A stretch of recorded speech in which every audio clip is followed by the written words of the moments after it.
Welcome to Echo Tales. Some betrayals leave an odor you can never truly wash away. You know that moment when you're digging through your wife's purse for car keys and find a bottle of male enhancement pills that definitely isn't yours?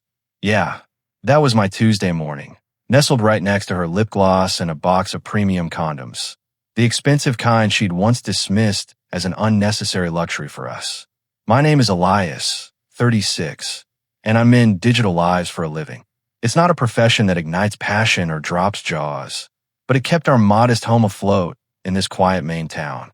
Cassandra, my wife, worked in medical sales. All polished charm and practiced smiles, she ascended the corporate ladder with an almost desperate zeal. Perhaps her life truly depended on it. Standing in our kitchen, clutching the damning evidence of my wife's clandestine activities, a chilling precision settled deep in my chest. Not the raw anguish of heartbreak, but something sharper, an icy calculation. Most men, I imagine, would have erupted, stormed her office, unleashed a torrent of accusations, demanded immediate explanations. But I've always been the quiet observer, the strategist who plots 3 moves ahead. Confrontation was crude, creativity, my chosen weapon. My first move, I meticulously replaced every male enhancement pill with an equal number of extra-strength laxatives.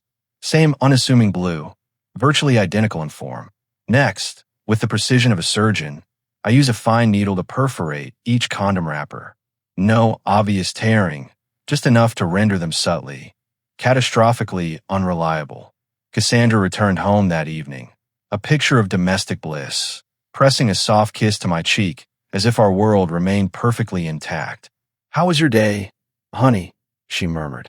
"Same old routine," I replied, my gaze subtly probing for any flicker of guilt.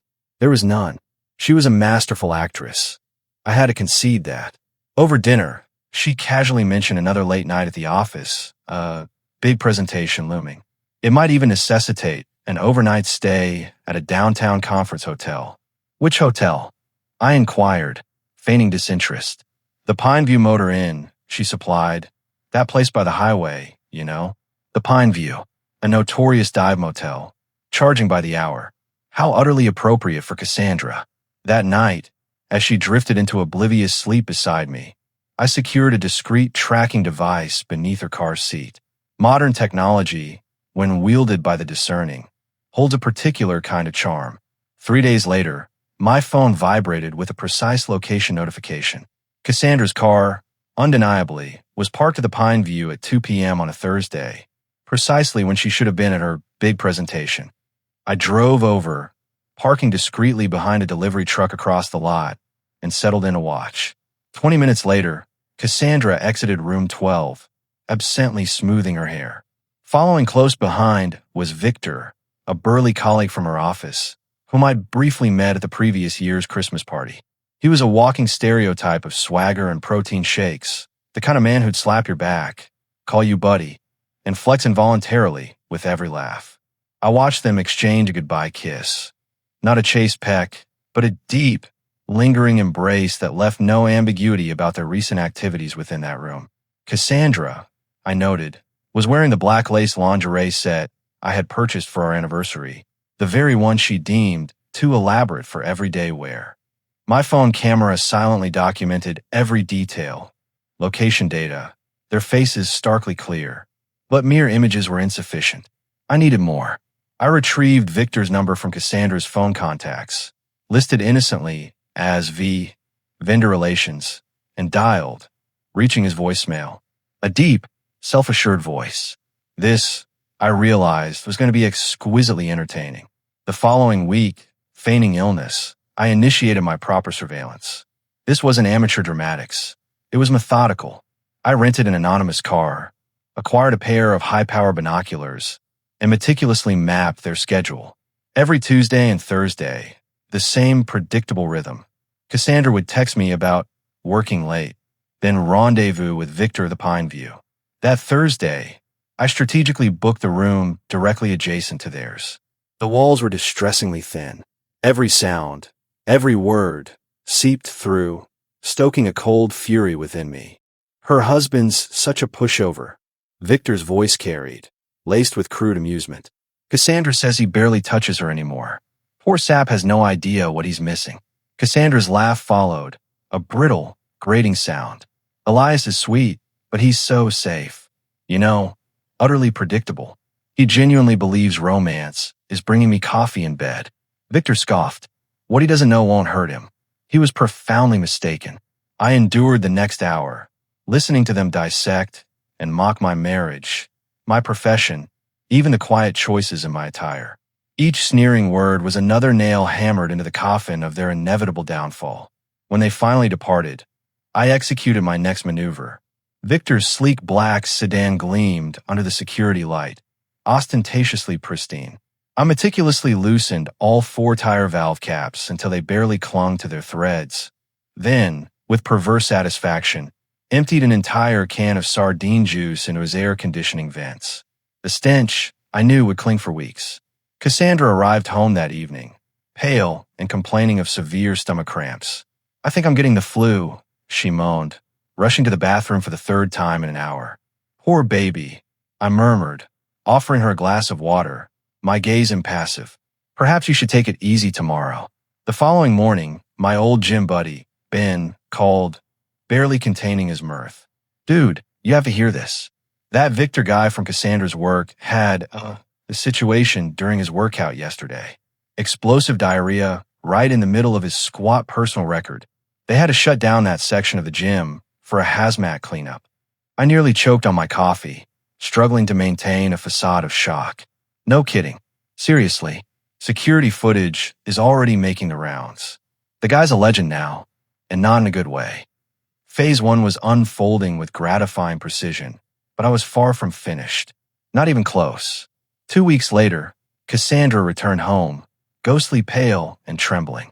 She pulled me to our kitchen table, tears already carving paths down her face. Elias, I need to tell you something, she whispered, her voice barely audible. I'm pregnant. My heart plummeted, then slammed back against my ribs. Pregnant. She nodded frantically, clutching my hands. It's yours. It has to be yours. I swear on my mother's grave, it's yours. A wry amusement tugged at me.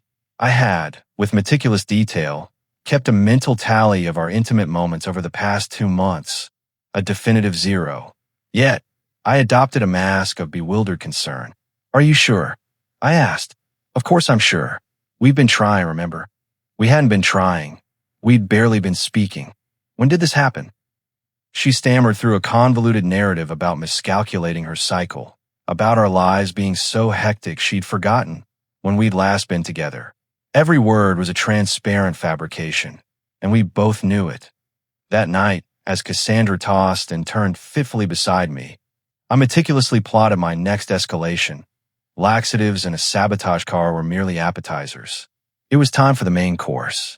I began with Victor's professional life. A quick but thorough investigation into his company's policies revealed stringent rules regarding workplace relationships. An anonymous tip to HR, meticulously compiled with screenshots from Cassandra's phone, accessed effortlessly via Face ID while she slept, swiftly set events in motion. Within days, Victor found himself in a terse disciplinary meeting. His boss was decidedly displeased by the unfolding office romance, particularly its entanglement with married employees. But Victor was merely one piece of the puzzle. Cassandra's closest friend, Chloe, had been an unwitting, yet complicit, enabler of this affair, fabricating alibis for Cassandra's work trips and late meetings. It was time to transform her into an unwitting asset. I intercepted Chloe at the coffee shop where she worked, sliding into the booth opposite her during her break. We need to talk, I stated, my voice low and even. Her face drained of color. Elias, what are you doing here? I know about Cassandra and Victor. I continued, my gaze unwavering. The pertinent question is, how long have you been actively helping them lie to me? Chloe's coffee cup rattled against the table. I don't know what you're talking about. I produced my phone, displaying the irrefutable photo of Cassandra and Victor kissing outside the motel. 3 months, Chloe. 3 months you've been complicit, allowing her to make a fool of me. Elias, here's how this is going to proceed. I interrupted, my voice sharpening. You're going to divulge everything. Every fabrication you helped construct, every alibi you provided. Or, I send this photograph to every single person in Cassandra's contact list, including her boss and her devout parents. Chloe collapsed into tears, confessing everything. The fabricated girls' nights, the elaborate fictions about distant work conferences, even her unwitting role in helping Cassandra select lingerie for her trysts. She said you two were having problems? Chloe sobbed, distraught. She said you didn't love her anymore. Did she happen to mention she's pregnant? I asked. Chloe's eyes widened in horror. What? She claims it's mine. What do you think? The crushing truth seemed to hit her like a physical blow. Oh God. Oh God. Elias, I'm so sorry. I left Chloe with a chilling final warning. Cease covering for Cassandra, or risk becoming collateral damage in the meticulously engineered fallout that was swiftly approaching. That weekend, I further intensified the pressure. Victor's apartment complex, I discovered, had stringent rules concerning noise violations and property upkeep. A series of anonymous calls detailing incessant loud music and the pervasive stench of rotting fish quickly piqued the landlord's interest. When they investigated Victor's car, still reeking of sardines, and found the strategically placed evidence of his affairs, eviction proceedings were swiftly initiated. Cassandra, meanwhile, was visibly unraveling. The phantom pregnancy scare, Victor's mounting professional troubles, the persistent gastrointestinal distress from my laxative substitutions. It was all converging, relentlessly. Something's wrong, she confessed over dinner one night, her voice edged with anxiety. Victor's been acting strange. His car smells awful. He's having problems at work, and he's barely speaking to me. Perhaps he's stressed. I suggested, feigning helpfulness. Workplace relationships can be complicated. She looked at me sharply, a flicker of suspicion in her eyes. What do you mean? Nothing specific, I demurred. Just that mixing business with pleasure rarely ends well. That night, Cassandra confronted me directly. She stood in our bedroom doorway, mascara streaked down her cheeks, appearing smaller and more fragile than I had ever witnessed. You did this, didn't you? She whispered, her voice a thread. The stomach problems, Victor's car, everything. What? I could have maintained my feigned ignorance, denied everything. Instead, I offered a chilling smile. Was it something I said, Cassandra, or something you did in room 12 of the Pineview Motor Inn? Her face utterly collapsed. How long have you known? Long enough to get creative, I replied. She dropped to her knees, convulsed with sobs. I'm sorry. I'm so sorry, Elias. It didn't mean anything. It was just what? I cut in, my voice devoid of warmth. Just fun, just fleeting excitement, just something to fill the void while your boring husband diligently paid the bills. Please, she begged, tears gushing. I'll end it. I'll never see him again. We can work through this. I laughed then, a sound so cold it seemed to echo, even to my own ears. Work through this, Cassandra. You're supposedly pregnant with another man's child. You spent months lying to my face, mocking me with your lover, using our shared finances to fund your sordid hotel rooms. What, precisely, are we working through? The baby could be yours, she cried, desperate. Stop. I held up a hand, the gesture peremptory. Just stop. We haven't touched each other in 2 months. I've been keeping meticulous track. The truth hung between us, a razor-sharp blade. Cassandra's final, desperate lie bled out onto our bedroom floor. What do you want? She whispered, utterly defeated. I want you to understand something, I said, sitting on the edge of our bed. For months, you and Victor have been playing games with my life, laughing at me, pitying me, treating me like some pathetic fool who couldn't see what was right in front of him. Well, now it's my turn to play. Elias, please. I'm not done yet, Cassandra. Not even close. The next phase required patience. I waited until Victor's swagger, however diminished, returned, until he thought the worst was behind him. Then I struck. First, I sent every screenshot of their flirtatious messages to Victor's ex-girlfriend, a woman named Melanie, who still followed him on social media. Melanie's reaction was explosive. She appeared at his workplace, screaming about cheaters and homewreckers, creating a scene that earned Victor another disciplinary write-up. Then, I escalated to their families. Cassandra's parents, devout Catholics who had instilled in their daughter the values of marriage and fidelity, Receive an anonymous package containing printed copies of every incriminating text message, every hotel receipt, every piece of damning evidence I'd painstakingly collected. Cassandra's phone rang at 6 a.m. the next morning. Her mother's voice, sharp with disappointment and fury, carried clearly across our bedroom. How could you do this to Elias? To your marriage, to us. I feigned sleep while Cassandra desperately tried to explain herself, her voice cracking with each futile excuse. By noon, Cassandra's entire family knew. By evening, half her small town was whispering about the affair. Small towns are like that. Secrets spread faster than wildfire. Victor's world was collapsing, too. His eviction notice arrived the same day his boss issued a final warning about his workplace conduct. His car still reeked despite multiple professional cleanings, and his reputation at the gym was irrevocably tarnished. But I saved the best for last. 3 weeks later, I orchestrated the final confrontation. It was Friday night at the Rusty Anchor, our town's primary gathering place. Half of Cassandra's coworkers would be there, along with Victor and most of our mutual friends. I arrived early, positioning myself at the bar with a clear view of the entrance. When Cassandra and Victor walked in separately, still attempting to maintain a facade of normalcy, I was ready. Victor approached the bar, ordering his usual beer with a brittle semblance of the swagger he'd somehow maintained, despite everything crumbling around him. "Victor," I said, turning on my stool to face him. "Funny running into you here." He tensed, recognizing the subtle threat in my voice, even if he couldn't yet pinpoint its source. "Elias. Hey man, how's work going?" I asked conversationally. "I heard you had some HR issues."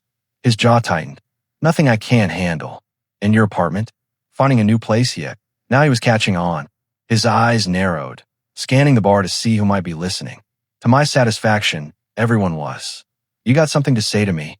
Victor asked, stepping closer, his voice low. I smiled, pulling out my phone. With one tap, I started a recording app, its microphone poised to capture every word. "Just wondering how long you've been sleeping with my wife," I said, loudly enough for nearby tables to fall silent. The bar grew quieter, not entirely silent, never truly silent in a place like the Rusty Anchor, but quiet enough that all conversations ceased. Victor's face flushed crimson. "You're drunk, man. You don't know what you're talking about." "Room 12 at the Pineview Motor Inn," I continued, my voice clear and precise. "Every Tuesday and Thursday for the past 4 months, unless I'm mistaken." Cassandra appeared at Victor's shoulder, her face ghost white with panic. "Elias, stop. Not here. Why not here?" I asked, my voice rising slightly. "You weren't shy about discussing our marriage in that motel room, were you? Remember what you said about me being safe and predictable?" Victor's hands clenched into fists. "Shut up. Or what? You'll punch me in front of all these witnesses? That would really help your professional situation." The crowd was fully engaged now, feigning nonchalance while hanging on every word. "You want the truth?" Victor snapped, his temper finally boiling over. "Fine. Yeah, I've been seeing Cassandra. She came to me, Elias. She was lonely, neglected, tired of being married to a boring computer nerd who couldn't satisfy her. Perfect. He had just confessed to infidelity on record, in front of half our town. "Interesting," I said. "And the baby she's carrying? Whose is that?" Cassandra gasped. "Elias, don't." "Oh, everyone should know." I continued, pressing my advantage. "My wife is supposedly pregnant, and she swears it's mine. But we haven't been intimate in over 2 months, so either it's an immaculate conception, or Victor here has been more intimately involved in our marriage than I realized." Victor's face went white as the full implications of his confession and my counter-revelation settled like a shroud over the silent crowd. Phones were subtly emerging, recording. "You're lying," he said weakly. "Am I, Cassandra? Do you want to tell everyone when we last shared a bed? Or should I check the calendar I've been keeping?" Cassandra broke, tears streaming down her face. "Stop it, Elias. Please, just stop." But I wasn't stopping. Not after months of humiliation, of being played for a fool while they laughed behind my back. "Here's my favorite part," I continued, my voice carrying across the now utterly silent bar. "I've been replacing Victor's male enhancement pills with laxatives for weeks. Every romantic evening you two planned ended with him running for the bathroom. And those premium condoms Cassandra bought, I poke holes in every single one. The crowd murmured, a few nervous laughs breaking the tension despite the unfolding drama. Victor lunged at me, but I was ready. I stepped back, letting him swing at empty air, then nudged him with a little push that sent him stumbling into a table. Assault in front of witnesses, I said calmly. Your lawyer will love that. Cassandra tried to grab Victor, to pull him away, but he shoved her aside. She stumbled, nearly falling, and suddenly, the crowd's raw sympathy shifted irrevocably toward me. Don't touch her, I said, stepping between them, a protective barrier. You've done enough damage. Victor was breathing hard, looking around at the sea of faces staring at him with disgust and judgment. His reputation in this town was irrevocably finished, and he knew it. This isn't over, he snarled. Yes, it is, I replied, unless you want to share the videos I took of you two at the motel. That was a lie. I never recorded them directly, but Victor didn't know that. The color drained from his face. You're bluffing. I smiled and said nothing. Sometimes silence is the most effective threat. Victor pushed through the crowd, heading for the exit. Cassandra tried to follow, but I caught her arm. Stay, I said. Let's finish this conversation. She looked around at the crowd of people who'd known us for years. People who'd attended our wedding, who'd celebrated our anniversaries. Their faces showed disappointment, judgment, and in some cases, outright disgust. I can't, she whispered. I can't do this here. You started this here. I reminded her, my voice steel. Every time you came home and lied to my face. You were doing this here, in our town, in front of our friends, within the very fabric of our marriage. My phone buzzed. A text from an unknown number. You got what you deserved, you pathetic piece of SH. It was Victor, apparently sending threats from the parking lot. I held up my phone, showing the message to the crowd. And now he's threatening me via text. Someone should probably mention this to the police. 3 people immediately pulled out their phones. Victor's threatening text would be reported within minutes. Cassandra was sobbing now, mascara streaming down her cheeks. I'm sorry, she kept repeating. I'm so sorry. Sorry you got caught. I corrected. Sorry your perfect plan fell apart. But not sorry for what you did. If you were truly sorry for that, you would have stopped months ago. Chloe appeared at Cassandra's side, trying to offer comfort. I remember our conversation in the coffee shop. Her promise to stop enabling Cassandra's lies. Still covering for her. I asked Chloe. She shook her head. I tried to get her to tell you. I really did, Elias. Not hard enough. The crowd was starting to disperse. The show, apparently, was over. But I had one more act planned. Oh, Cassandra. I called out as she headed toward the exit. You should know.